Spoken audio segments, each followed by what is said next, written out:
হাসিনুর, ম্যাচটা তো দেখেছি আমরা প্রত্যেকেই। ম্যাচটায় বলা যায় যে এমবাপ্পের ওই পেনাল্টিটা বাদ দিলে বাকি তো ওভারঅল ফ্রান্সের ডমিনেশন সেটা ছিল।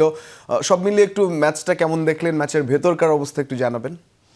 রঞ্জন, আমরা যে ধরনের লড়াই আশা করেছিলাম আসলে আমি ব্যক্তিগতভাবে সেই ধরনের লড়াই দেখতে পাইনি। মরক্কোর কাছ থেকে আরও বেটার ফুটবল আমরা আশা করেছিলাম। মরক্কো বল পজিশনে তারা নাম্বার গেমে এগিয়ে ছিল, কিন্তু ম্যাচে তারা সেইভাবে থ্রেট ক্রিয়েটই করতে পারেনি। আসলে পুরো ম্যাচে আমার কাছে কখনোই মনে হয়নি যে মরক্কো হয়তো গোল পেতে যাচ্ছে। যাই হোক, আমরা একটু স্ট্যাট দেখাতে চাই দর্শকদের, ম্যাচের পরিসংখ্যান দেখিয়ে বিস্তারিত যদি আলোচনা করে আরও একটু বুঝতে সুবিধা হবে আপনাদের। মরক্কো আসলে দুর্দান্ত পারফরমেন্স করেছে পুরো বিশ্বকাপ জুড়ে। আমরা পারফরমেন্সটা যদি দেখাই, সেটা হলো যে মরক্কো কানাডার বিপক্ষে ম্যাচেও কিন্তু শুরুতে কিছুটা ডিফেন্সিভ মনে হয়েছিল তাদের, কিন্তু সেকেন্ড হাফে তারা 3টি গোল আদায় করে নেয়। আমি অপেক্ষা করছিলাম যে ফ্রান্সের বিপক্ষে কখন তারা নেক্সট লেভেলে অ্যাক্সিলারেশনে যাবে, কিন্তু তারা এতটাই সেফ খেলার চেষ্টা করেছে শুরু থেকেই যে তারা আসলে গোলই পায়নি। আমরা যদি দেখি বল পজিশনে, যেমনটা বলছিলাম, মরক্কো 52% বল পজিশনে রেখেছিল, 48% বল পজিশনে রেখেছিল ফ্রান্স। কিন্তু টোটাল শট দেখুন, ফ্রান্স শট নিয়েছে যেখানে 22টি, সেখানে মাত্র 5টি শট নিয়েছে মরক্কো। তার মধ্যে অন টার্গেটে একটি শটও ছিল না। ফ্রান্স বিগ চান্স ক্রিয়েট করেছে 6টি, এবং মরক্কো আসলে কোনো বিগ চান্স ক্রিয়েট করতেই পারেনি। এখানেও 6টা হয়ে গেছে, এটা তো ভুলবশত হচ্ছে, কিন্তু তারা কোনো বিগ চান্স ক্রিয়েট করতে পারেনি। পাসেসের ক্ষেত্রে আমরা যদি দেখি, 526টা পাস দিয়েছে মরক্কো এবং ফ্রান্স দিয়েছে 486টা পাস। এখন মূল যেই বিষয়টা, এই ম্যাচের আসলে স্ট্যাট দেখে অনেক কিছু বোঝা যাবে না, শুধুমাত্র আপনি যদি অ্যাটাকটা দেখেন সেটা দেখেই বোঝা যাবে। এবং আমার কাছে মনে হচ্ছে ফ্রান্সের কোচ অতিমাত্রায় শুরু থেকে একটু ডিফেন্সিভ মোডে চলে গিয়েছিলেন। তাদের টার্গেটই হয়তো এটা ছিল যে তারা গোল খাবে না, ম্যাচটাকে যদি তারা কোনোভাবে টেনে ইনজুরি সময় নিয়ে যেতে পারেন।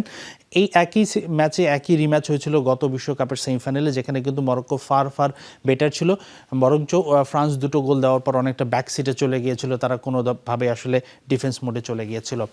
তো যাই হোক, আমরা একটু দেখাতে চাই এই ম্যাচের আসলে ভালো পারফরমেন্স কারা করলো, কারা আসলে নজর কাড়লো। শুরুতেই তো আপনাকে ম্যাচ সেরা যিনি হচ্ছেন ওসমান ডেম্বেলেকে একটু দেখাতে চাই। ওসমান ডেম্বেলে, সবাই হয়তো কিলিয়ান এমবাপ্পের পারফরমেন্সটাই চোখে পড়েছে বা আলোচনা হচ্ছে, কিন্তু ওসমান ডেম্বেলে এই ম্যাচের ম্যাচ সেরা হয়েছেন। তিনি একটি গোল করেছেন, তিনি বিগ চান্স ক্রিয়েট করেছিলেন 3টি, কি পাসেস দিয়েছেন 4টি, ক্রস করেছেন 3টি, টাচেস করেছেন 51টি।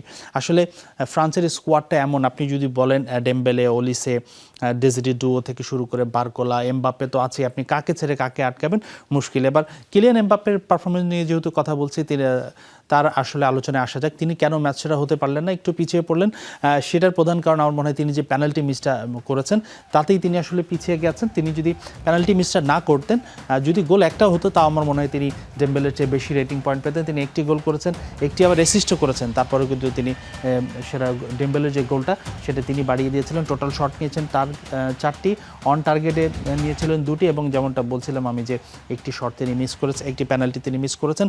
তারপরেও কিন্তু এমবাপ্পে ভয়াবহ, এমবাপ্পের ফিনিশিং, এমবাপ্পে সব সময় আসলে থ্রেট ক্রিয়েট করেছে। তবে এই ফ্রান্স টিমটার প্রাণ কিন্তু আমি বলবো মাইকেল ওলিসে। যারা আসলে পুরো খেলাটা দেখেনি, যদি আপনি হাইলাইটস দেখেন তাহলে কিন্তু বুঝতে পারবেন না। ওলিসে যেভাবে নাম্বার 10 ভূমিকা খেলে, তিনি মূলত কিন্তু রাইট উইঙ্গার, দলের প্রয়োজনে তিনি নাম্বার 10-এ খেলছেন, এবং তিনি একেবারেই ডিপ লাইন, কখনো ডিফেন্সে চলে আসছেন, কখনো মাঝ মাঠে থাকছেন, এবং এত সেলফলেসলি তিনি, মানে এত স্বার্থপর না হয়ে একেবারে কখনো এমবাপ্পেকে বল দিয়ে দিচ্ছেন, কখনো ডেম্বেলেকে দিচ্ছেন। এই জন্যই কিন্তু তিনি অনন্য, এবং এই ম্যাচেও তিনি ভালো পারফরমেন্স করেছেন। তিনি 50টি পাস দিয়েছেন পুরো ম্যাচে, 50টি পাস দিয়েছেন। তিনি কিন্তু একজন প্লে মেকার, ডিফেন্ডার বা হোল্ডিং মিডফিল্ডার নয়, তিনি কিন্তু নাম্বার 10 পজিশনে খেলছেন। তার মধ্যে কি পাসেস দিয়েছেন একটি, ডিফেন্সে অবদান রেখেছেন 4টি, গ্রাউন্ড ডুয়েল, তিনি গ্রাউন্ড ডুয়েলে 17 বার মুখোমুখি হয়েছেন, তার মধ্যে 10টি তিনি জিতেছেন, টাচেস নিয়েছেন 77টি, এবং এই পুরো বিশ্বকাপে এখন পর্যন্ত তিনি কিন্তু 5টি অ্যাসিস্ট করেছেন। আজকের ম্যাচেও তিনি পাসগুলো দিয়েছিলেন, এমবাপ্পে একটা ফিনিশিং ব্যর্থতা করতে পারেননি, কিন্তু তিনি যদি ফিনিশিং করতেন তার অ্যাসিস্ট হয়তো আরও বেড়ে যেত। তবে ওলিসের কিন্তু ভালো ফিনিশারও তার কাছ থেকে গোলের অপেক্ষায় থাকবে। তিনি যদি এই টুর্নামেন্টে আরও 2-3টি গোল করতে পারেন, আমার মনে হয় তিনি গোল্ডেন বলের লড়াইয়ে ভালোভাবেই থাকবেন। এবার মরক্কোর বেস্ট পারফর্মার আসা যায়, অবশ্যই ইয়াসিন বুনো। গোলরক্ষক বুনো ছাড়া আসলে কেউই প্রত্যাশা পূরণ করতে পারেনি, ইভেন আশরাফ হাকিমি থেকে শুরু করে ব্রাহিম দিয়াজ কেউ আশা করতে পারেনি। ফ্রান্স ইজিলি 4 থেকে 5টা গোল পেতে পারত, বুনোই মূলত আটকে দিয়েছে। একটি পেনাল্টি সেভ করেছে, এছাড়া তিনি ম্যাচে 6টি সেভ করেছেন, পাস দিয়েছেন 34টি। গোলরক্ষকরা একটু পাস দিয়েই থাকে, যেহেতু তাদের কাছ থেকে বল ডিস্ট্রিবিউট হয়ে থাকে। টাচেস মোট নিয়েছেন 45টি, এবং তার রেটিং ছিল 8। তো বুনো আসলে মরক্কোকে আমার মনে হয় অনেকটা বাঁচিয়ে দিয়েছে, আর একটু বড় জয় পেতে পারতো ফ্রান্স। তো আমরা যদি একটু দুই দলের রেটিংটা দেখাই যে ওভারঅল ফুটবলাররা কারা রেটিং করলো, আমি তো ইন্ডিভিজুয়াল কিছু বললাম, আমরা যদি 11-11 কম্পেয়ার করি সেক্ষেত্রে কেমন আসে। আমি দর্শকদের যেমন বারবার বলি, যেগুলো গ্রিন থাকে 7+ থাকে এবং নীল হলে সেটা 8+, এবং পার্পল কালার হলে সেটা হয়ে আসলে 9+ রেটিং। তো আপনি ফ্রান্সের যদি দেখেন, আসলে নাম ধরে বলার কোনো প্রয়োজন নেই, সবাই 7+ রেটিং পেয়েছেন এবং ওসমান নেবেলে 9 রেটিং পেয়েছেন। এবং আপনি পক্ষান্তরে যদি মরক্কোর দেখেন, সবাই হতাশ করেছে, কেবলমাত্র ইয়াসিন বোনই ভালো পারফরমেন্স করেছে। তো রঞ্জন, আমার কাছে এটাই ছিল ম্যাচের অ্যানালাইসিস। আমি ব্যক্তিগতভাবে মরক্কোর পারফরমেন্সে কিছুটা হতাশ হয়েছি, তাদের আরও বেটার পারফরমেন্স আমি প্রত্যাশা করেছিলাম।